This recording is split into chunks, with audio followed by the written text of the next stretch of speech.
And what about the Black Caviar clash? Effectively, we were talking about two very different horses, a sprinter and a miler come middle distance horse. I had a question from Gary, actually. I just asked, actually, it was, Gary, who just said, are you disappointed that Black Caviar won't line up against Frankel to see who's the best in the world? Does that disappoint you? Well, it would be not really, because it's wrong for them to come together, really. I mean, one is a sort of basically a sprint, and one's a miler, hoping to go on to a mile and a quarter. I mean, we're just really sort of messing two champions up, aren't we, really? I mean, sort of, she should do what she's best at, and we should do what we're the best at. And if we're both going to be running a distance which doesn't suit her, or if I went right back, wouldn't probably suit me, I mean, what are we going to learn? You feel with horse racing, in a way, it's impossible to have one champion, just because of the nature of the sport. It's impossible.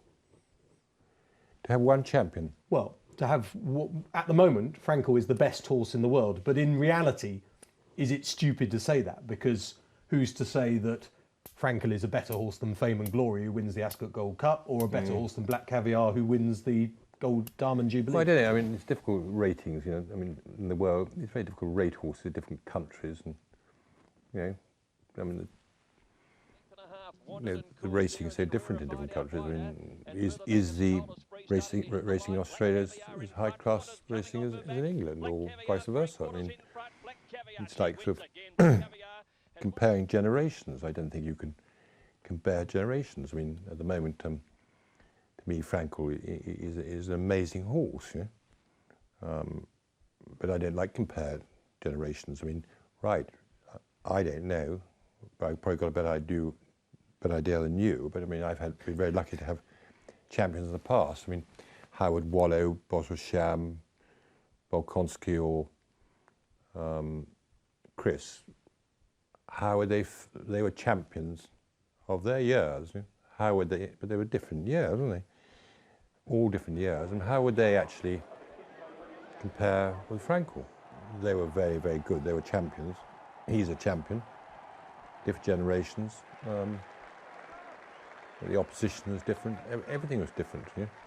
You live with these horses, and it seems something. Chris was a good horse, but it just seems Frankel's a very. I think I'd leave that to, you know, all the people who really know, who write in the papers. Underneath it all, you'd have a feeling. I wouldn't. I mean, if I got any feeling at all of anything, I wouldn't say so. But he is, you know, Frankel is a very, very good horse, and at the moment he's a worthy champion of his generation and time, and let's hope he continues. Tell us what living with Frankel's like. Does he get any? Obviously, all your horses live in 50-star rating hotel, but do you go to him every morning and look at him? No, but he's a character. I don't know why sort of good horses seem to have a sort of personality, don't they?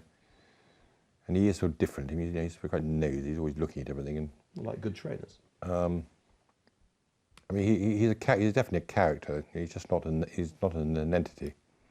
You know, you get some horses who've got no character. They're just entities. But the good ones usually have some sort of presence and air about them. You know? He has got that. You know?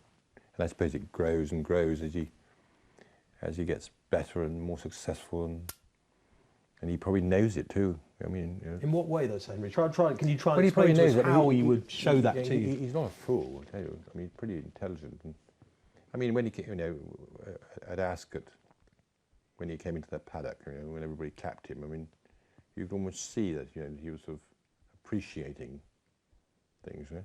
It's like, you know, proud. When the Queen was driven down, you know, in a carriage down the Mall, you know, the crowds in the Jubilee Day. I mean, they were, you know, the way they were clapping and applauding her.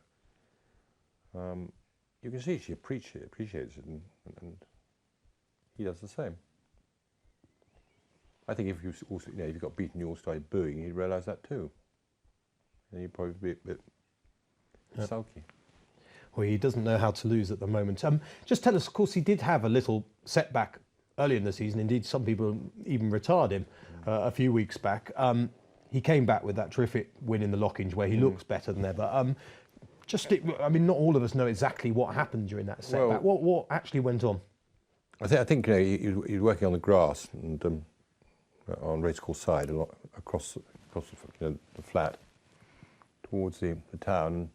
There's a bend on it because I don't really like working straight up toward the winning post. I'd rather do my work sort of after they come around the bend, and I think it was probably the first time he'd been on the grass. It was very hard before then, and since then it's been very soft. The ground's been difficult to find really, or to do what we really want to do. So he wasn't. So when he came around the bend, I think he hit his. He's got a long stride. He probably changed his legs and hit his tendon with his hind, because he's got that tremendous sort of overreach from behind. Hit his tendon with his hind leg, I think. It looked very nasty. I mean, it looked like a real bow in the tendon and very, very sore. And it took a little bit of time to go down too. Normally a sort of a lot of bangs would go down quicker, but he had an awful lot of trauma in it. I was always very hopeful it wasn't a tendon, because it just didn't give me that feeling of a tendon. And I did say to the Prince on the telephone, I said, don't worry too much, because I think we might be all right. Well, I wouldn't have said that. And then rang him up the next day and said, no, I'm afraid it's not all right. Yeah. So I had that feeling that it would be all right, but it was nasty, and it did really sort of mess him about for 10 days, 12 days. But luckily he came out of it 100%. But then it was a question of he had to have a run, bring him back after 10 easy days for Lockinge, and his first race is never his best race. He looks through his career. Well, it was this time, arguably.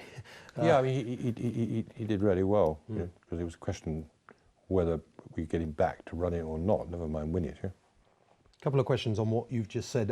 We know the Prince is a terrific sportsman and he always just wants the best for his horses, but what was his reaction to that? Is it, oh, Sir Henry, or, what does he say to you on those occasions? Because we don't hear from him very often. When we heard, when he knew about it, he was amazing, really. He said, "No, look, I don't want you to worry about it." He said, "If it's the end, he's done more in his life than I ever could possibly have expected, and he's given me so much pleasure. So don't worry. If it's the end of the road, there it be." And I said, "Well, it's very sweet of you to say that, sir, but I am worrying. And I shall continue to worry until it's all right." And since then, I mean, do you take further precautions with him now? Does he have sort of extra boots on and things like that to try and stop that happening again? We tried a special boot with May, but it didn't really sort of. I don't think he really liked it, and sometimes when you've got something different on, it could annoy them, or they could sort of safeguard themselves, or it could alter things. They might sort of try and run away from, so they don't touch it with the other leg. I mean, you could get damage in that way too. When you're going 30 something or 40 miles an hour, then, and you've got some foreign body on you. I mean, are you going to move exactly the same, or are you going to be aware of it, or if you touch it, are you going to think about it and change your legs? And I mean, horses, they can do a tendon by just changing their legs. Sometimes with these little rests, I mean, I know it's only 10 days in this instance, but actually, could it be beneficial to him for the rest of the season that, in fact, he wasn't pushed quite as much as he might have been at that stage, and it might help him, because he did seem better than ever, Sir Henry. I mean, it was almost... Yeah, but I mean, I think he is better, and he's stronger this year. But I didn't push him anyway. But I mean, I've never pushed him for his first race anyway. I mean, as a 2-year-old or a 3-year-old, or now as a 4-year-old, I mean, he always a lot of trainers like Michael Stout and Frankel and people. I mean, we don't have them 100% first time out. I mean, that's just the beginning. We expect them to come on from their races. So I mean, I managed to get him ready for a race. I didn't think I got him quite as ready as I would have liked to have got him ready because of 10 days off at a crucial period. But I think he proved that he's probably better this year than last year. Are you a man who sort of weighs your horses? No, I never weigh them. Never weigh them. And I can't really, I mean, I like to think that by looking at a horse you can tell whether it's really well or right, or the weighing doesn't mean a lot. People say, well, do you ever measure horses? And I always say, well, I can't help it. If they're 15 hands or 17 hands, I've got them. I've got to train them one way or the other. I can't shrink them or stretch them. And as far, I mean, it's a cliche question, but we talk about, does a horse improve £2, £5, £10 for a run? I don't quite know how you could actually answer that, really. But well, horses are different, aren't they? I mean, lazy horses will come on quite a lot. So if I was to ask you to put a figure then on what you think that horse would improve from the Lockinge to the Queen Anne, what poundage figure do you think he could improve? Well, in normal circumstances, I'm not very good on pounds things. I suppose you take pound over for 2.5, 3 lengths. Are you over a mile? Or what do you? I don't. Would you think he could be a 3-length better horse, a 4-length? Oh yeah, he could be. Yeah. Well, 3 or 4. I'm not saying he is going to be, but he could be. Yeah. Bit more than that, maybe even 5 lengths. Yeah. Well, let's see what he does. I mean, I think the thing is that we know what he's going to do. He's going to win. No, but it's not. I think you've got to look after him too, and we don't have to sort of completely sort of please everybody the whole time. And the best thing for the horse, I mean, we don't have to ride him out and make sure he wins by more than he did last time.